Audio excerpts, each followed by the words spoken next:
Let's paint glowing fall leaves without mud. First, a bright gradient using neighboring colors, then a single oak leaf that blends greens into reds. I will show you wet on wet control, vein texture, and how to fix blooms fast. Hello again, welcome back to the studio. I'm Beatriz Fedele. I'm so happy that you're here for today's project. We're gonna be painting chain of leaves, and we're gonna solve one of the most common found problems. How do we keep bright colors without making mud? Let's get started. Hello, for today's project, we're gonna be painting, I'm gonna show you how to do leaves in two different ways. We're gonna do a gradient, if you will, of colors first, and then we're gonna paint one big leaf. For that, I need to tell you what we're gonna do. I need to explain it to you with a color wheel. It's gonna be brief, don't get scared. For this one, we're gonna be using what is called analogous colors. Analogous colors, another way to say it is neighboring colors, the ones who are next to each other in the color wheel. So let me explain a little bit the theory behind this. If I start with a green has yellow on it. And then go directly to an orange, which an orange has red on it.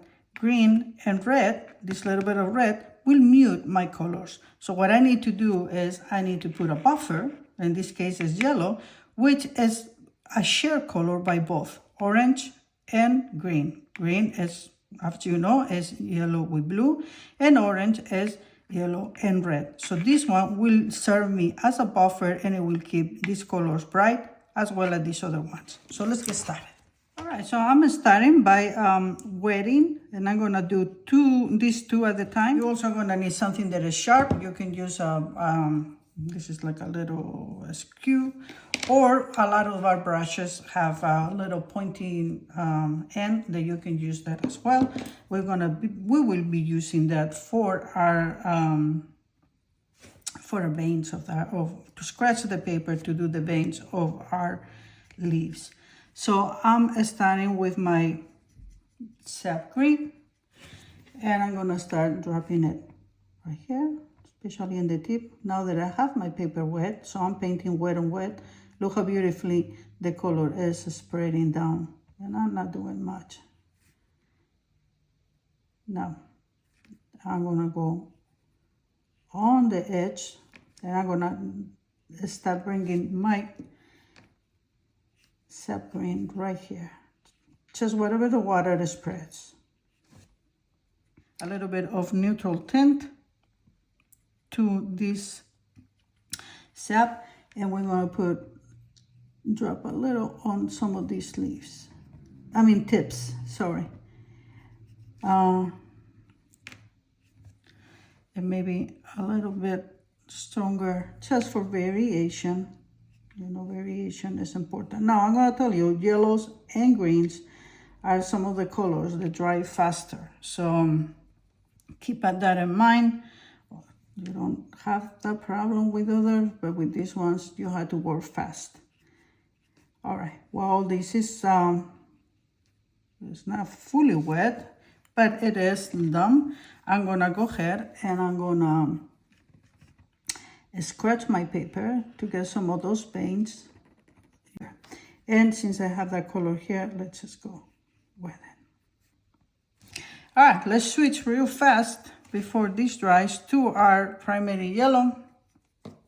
And now, like I said, yellow, and green shares the yellow color with it. So these two will blend good because they are analogous colors or neighboring colors on the color wheel. Now what I want to do, if you look up the fall leaves, you don't see them all one color and one the next. By the way, I got the idea to do this painting by thinking, looking at a leaf, I'm bringing some of the sap green here. And it's like, wow, look at all these different colors. One leaf alone is like, what if we spread it into different ones? And that's where the idea came. So some of this, that color will come into this color. And now a little bit of this color, but see, it's already starting to dry. I'm gonna drop a little bit of this onto here too. Now yellow is a bully color, so if I get an edge, then I will have to go back with water, which I know that I'm getting an edge already. It's okay, we can fix that. Give me a chance to show you how it can be fixed. Now, I don't want this to be only yellow. So what I'm gonna do is I'm gonna drop a hint of red to start giving me a few oranges as well. And like I said, orange is also a color that is mixed with yellow, so it will not give me matte. This will continue to be a harmonious color, which is what analogous colors that do, is they give you harmony between them. All right, let's just drop some, so everything is not only on one edge. We got this. What I'm gonna do here is I'm gonna go ahead and scratch some of my leaves. I mean, some of the veins of the leaf, and I want this color to be a little bit, just like we did darker. We're gonna go darker. Well, how do we go darker with yellow? Well, by bringing a different kind of yellow. In this case, I'm gonna bring my Indian yellow, and we're gonna put some of that on the tips. Still is fairly wet. We wanna drop some over here too. Let's go like this. And I can do nothing else because this is already starting to dry. So what I'm gonna do now is I'm gonna let it dry, and then I'm gonna show you how to fix these blossoms. That happens. Two leaves are dry, and as you can see, they gave me the little bit of blossom. I mean, you could leave it, but since this is a teaching video, then I'm gonna go ahead and tell you how to take it away. Now, every time we wet something, we will end up, even if it's with only water, we will end up with a line. So we're gonna have to re-wet both of them. The most important thing is please use a soft brush, one of those synthetic. This is a synthetic, like an Escara, and it's a synthetic sable brush, one that is softer. I'm using this one just because it's a smaller in size, and this is a small area here in the tip. So I'm wetting. Why is soft? Because if I go soft, I'm not moving, I'm not disturbing this area. I don't want to disturb the color that is already laid over there. So I just lay in the water lightly. I activating the paint now that is underneath because I'm working on good paper. So my cotton paper, the fibers of the cotton paper are opening it up. No, I love this. I don't want to disturb any of this, so I'm just wetting it so that I will not end up with a hard edge. I have to do it. Unfortunately, that's the nature of watercolor. If I don't, I will have a hard edge. So I'm going very fast and lightly. In the area that I want that to move, I'm moving. See, I'm pushing. And the ones that I don't want, I leave it alone, and I hardly put any pressure on it. Now, I like that this is dark. This other here is this other part here is maybe perhaps a little too dark. So what I'm gonna do now is I'm gonna bring my primary yellow, and since it's wet, I'm gonna drop some yellows and some of these parts. So it's not only here. I can use a fairly strong mix. By that I mean not too diluted, because I already have water here. And just like that, I have already fixed the little thing that I was having, the little blossom that I was having. This one with oranges and reds. So this is going to be very bright and beautiful.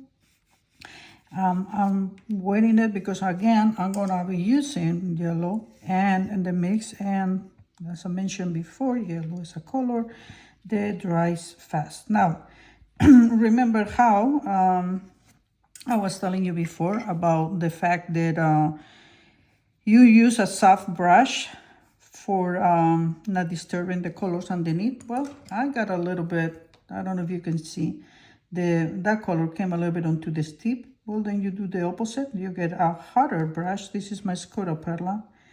And then you can, just with the water, move that along. And also because the yellow that I was using was not a staining color. If I was using a more staining color, like a phthalo blue or something like that, then I won't be able to do that. This more on the orangey side. So let's see. I already started by mixing some yellow with a little bit of red. Let's get him lighter. And let's just say that some of this color goes here in the middle. All right, now I'm gonna start switching to a more oranginess to that. Okay, and then I'm gonna fill this up with more orange. And we're gonna start bringing more and more of the red to this mix. All right, let's drop some of that. And I can even start putting it on the very tip. That's perhaps a little too red. I'm skipping some parts, I don't know if you notice, because now I'm gonna go back to an orange so that everything is not so bright all on the tip. Variation, like I always said, variation is really good in your paintings. And you know, we do in watercolors, but in any painting, if you paint in other mediums, that's important. All right, so drop, drop, drop.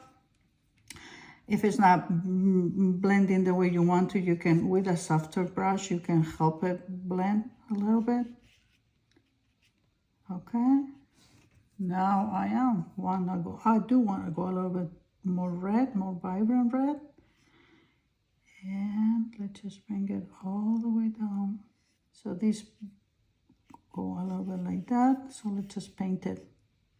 That's how the leaf goes. Let's paint it in that direction too. Back to these oranges. Okay. Let's help. I still got yellow in the tip of my brush, so let's just help this blend a little bit. It's better when they blend in the paper, so that's why I try to let them blend like that naturally. But sometimes they need a little push, so we give them the push. And now that I have a little bit of that red here in my tip, I'm gonna pick up a little bit of this green, which because I want these to darken a little bit, and maybe in some areas, you know how leaves don't start all perfect, they get these little spots. So we'll drop a few here and there. Kind of like the colors are already changing, very, very light, okay? Got them over there, let's just put a couple here. And again, I'm gonna go with my scratching tool, and then we bring some of the veins of these beautiful leaves. All right, let's go to the next leaf. I already wetted it up, and this one we're gonna start turning them more into the browns. So for that, I'm gonna continue to go with some of my orangey colors that I was having, a little bit of the red. This I'm gonna put over here is a pure red, not diluted with yellow. That's gonna go around here, and we can put it around here as well. This tip has dried, so go back with the water. Now we're gonna introduce a new color. It's gonna be my burnt sienna from Winsor & Newton. Why did I say Winsor & Newton? Because that brand is a more orangey type of brown. So if you have a different brand and it is less orangey, just add a little bit of yellow to it. I'm not gonna need to do that. The burnt sienna. You see how it's turning into brown because it's next to the orange. Wet so that they can dilute. And also some of the sap green that I have here. I need to be careful that I put it more thick and less water because over here it's already been drying a little bit. It's okay if I put it here closer because red and green are gonna give me browns, but let's just pretend that this is instead of with water, with a little bit of the reds. Instead of water alone, we bring a little bit of the reds. I had to start working a little faster because my leaves starting to dry. Back to the burnt sienna. Let's get these mixes over here, and while they're wet, I'm gonna go ahead and start dropping some of these sap greens, burnt siennas. I mean white. Let's just drop a little bit of our yellow here too, and here. Tap, tap, tap to help it blend. Tap, tap, tap. I only have water now in my brush. And we are encouraging these colors to blend by itself. Okay, let's do the last one, the very last one. As you can see, we are having very bright colors because we've been putting the buffers of the neighboring colors and the color wheel. This is going to be the last one. There's going to be a little bit dark. So for this one, and it's going to be darker. So we're going to start with the burnt sienna, sap green by itself. Sap green and burnt sienna do very pretty combinations. And now how are we going to do the darkers? Well, by using the opposite colors and the color wheel, by getting greens and reds mixed together. Get these browns, I can get them darker or lighter as I need to. By that means I can mix more or less of each one. Just wrapping it for right now. Switch to another brush. Go back to the burnt sienna. And gonna bring sap greens as well, so that we can start having some blending. Sap green by itself here. And so let's go back to the sap green and clean my edge. Drop a little bit over here. This will be once again a little bit more shadowy. And we're not going back on here. Now we're just going to concentrate to work this part of the leaf. Let's go with that red right away. Otherwise, we will not be able to have blending happening. And I'm dropping. I'm getting the sap by itself. You saw me doing it with the red and the sap green. That's my primary red, by the way. I don't know if I mentioned it as my pearl red. Okay, again, everything is not done, so we drop some of these things. And blend, blend. Okay. Now, all we had to do is, this actually can do for made a lovely, lovely card. So what I'm gonna do now is let this dry, and then we're gonna make a gray, and we're gonna put some shadows, and this will be done. All right, the whole exercise is done. It's just so that you see how by putting a buffer color in between, we can do, using the analogous colors, we can do these beautiful transitions and bright transitions. Now, because I want to turn this is gorgeous, I'm going to turn this into a card or a painting. I'm just going and putting some shadows, because otherwise this leaf seems to be kind of like floating out there with nothing much. So by making the shadows with the same colors, the color for the shadows with the same colors that we were using for our painting, then we make them to be more realistic. I mean, I could use a neutral gray here. By that I mean one made with different colors, and it will be lovely too. But here, if it has a hint of reds, by the way, I've been wetting it first, or greens, yellow, and green has yellow. If we put a little bit of that common color, the yellow, with between them, then there you go, there you have it. Now that is what is important to a point that you know how your colors are mixed. Yes, you don't have to. I say this because of my in-person classes. A lot of people, when I start talking about the color wheel and how colors are mixed, then they start tuning it out. Like, yeah, well, I can just buy a tube. I don't really need to know.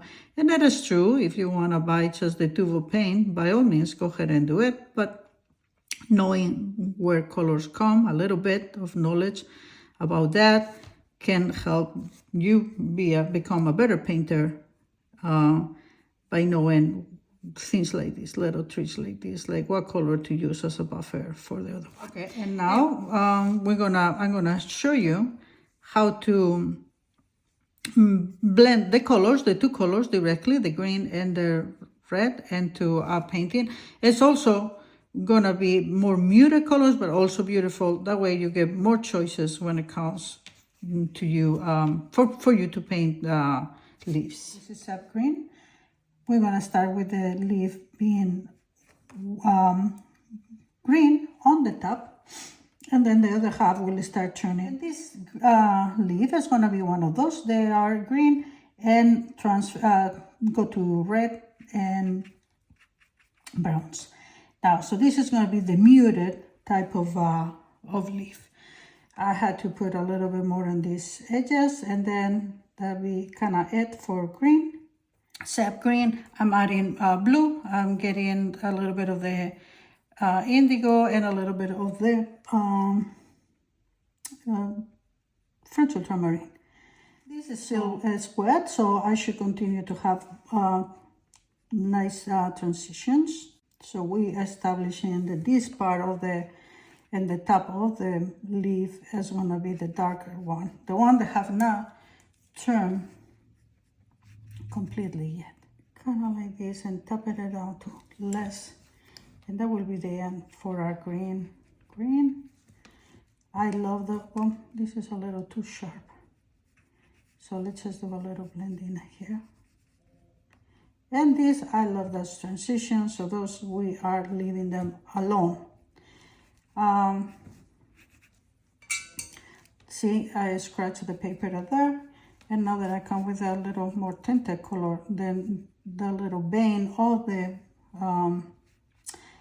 leaf already appeared. Now we bring our red. This is our pearl red, and then we're going to put some over here. It is, this red is a little too pinky. Let's just add a little bit of the neutral tint by, I think this is the one by Sminky, because it's the one that I have in my palette. So now it's too brown, and so back to the red.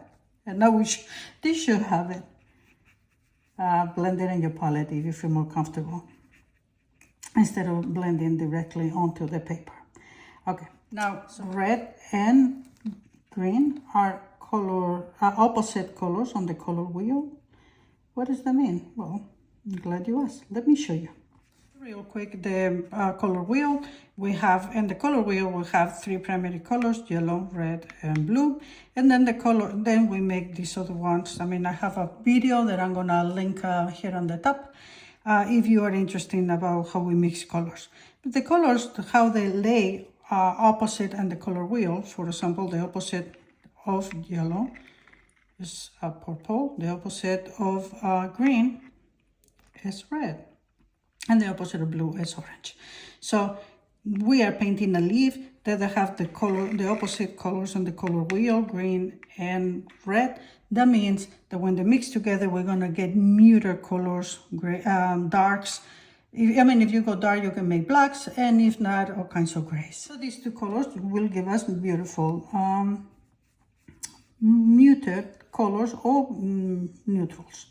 So now I had to make a decision. Do I want to let this like that? I mean, that's lovely, but that's not how you will find it in nature. And this part over here has dried too much. So what I'm going to do for the moment being is I'm going to leave that alone. I'll show you what we'll do in a second. Let's just bring a little bit thicker red.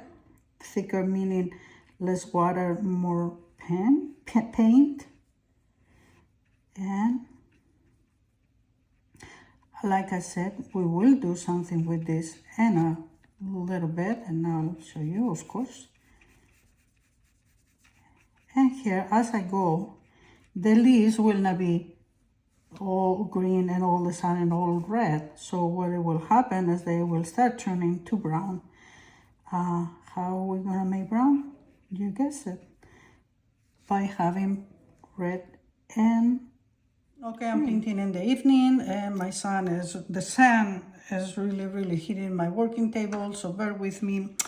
I'm gonna be switching now to a soft brush. This is my Skoda Versatile. And if I would have time to paint everything when this one was wet still, I wouldn't have to do this step. But since it was already drying, if I would have went with the water, that would have got me blossoms. So it's better to dry it, wet, and then go with a soft brush, re-wet, like I'm doing right here. By soft, I mean I just drop in the water, but I am not moving the paint around. Now that I've re-wetted, now I can go either with this soft brush and do some of this blending. I don't know if you can see, but if I pour my water, that water has some color. It's a light, subtle way. So, and again, the sun is hitting my paper pretty good. So I hope it doesn't dry up faster than it needs to be. You get the idea. I'm pushing it up. I pretty much leave this undisturbed. Why did I bother to wet it? Because if not, I would have had a line. So I'm moving some of these over here. And now my transition is a lot softer. If I go up, I bring some of that color. I really don't want to do that too much because I like that green to be the way it is. I could also get a little bit of this color, dilute it, and drop some. That's another way that you can do it. Dilute it, that's the main, that's the magic word. Okay, and now we allow this to dry as well. Alright, so I'm gonna move it from there to here. It looks kind of like it's too dark, but it's actually, let me see if I get it closer. It's a lovely way for these two colors. So two different ways to paint leaves. You can do one or the other if you have a favorite one, and if you like both, paint both of them and try them. See what you think. I hope that you learned something and that you enjoyed the video. It's a good trick to remember to always put that little buffer. If you like what you see, subscribe to the channel, and I will see you in the next video.